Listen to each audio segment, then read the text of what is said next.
தஞ்சாவூர் அரசு மருத்துவக் கல்லூரி மருத்துவமனையில் அலைடு ஹெல்த் சயின்ஸ் கல்வி பயின்று வரும் மாணவிக்கு பயிற்சி மருத்துவர் ஒருவர் பாலியல் தொந்தரவு கொடுத்ததாக குற்றம் சாட்டி ஏராளமான மாணவ மாணவிகள் வகுப்புகளை புறக்கணித்து போராட்டத்தில் ஈடுபட்டனர்.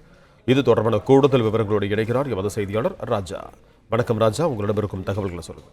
வணக்கம். அதாவது தஞ்சை மருத்துவக் கல்லூரியில் படித்து வரும் மாணவி ஒருவருக்கு பயிற்சி மருத்துவர் ஒருவர் பாலியல் தொழில் கொடுத்ததாக சொல்லப்படுகிறது. அதன் பேரில் அந்த மாணவி தஞ்சை மருத்துவக் கல்லூரியில் உள்ள விசாகா கமிட்டியில் புகார் அளித்திருக்கிறார். விசாகா கமிட்டியினர் புகார் அளிக்கப்பட்ட அந்த பயிற்சி மருத்துவரை அழைத்து விசாரணை நடத்தியதில் அந்த மாணவி கொடுத்த புகார் பாலியல் புகார் உண்மை என்பது நிரூபிக்கப்பட்டதை அடுத்து மாணவர் தற்காலிகமாக சஸ்பெண்ட் செய்யப்பட்டிருக்கிறார். அதே நேரத்தில் இவருடைய இந்த புகார் குறித்து மேல் நடவடிக்கைக்காக மருத்துவக் கல்வி இணை இயக்குநருக்கும் தகவல் தெரிவிக்கப்பட்டிருக்கிறது.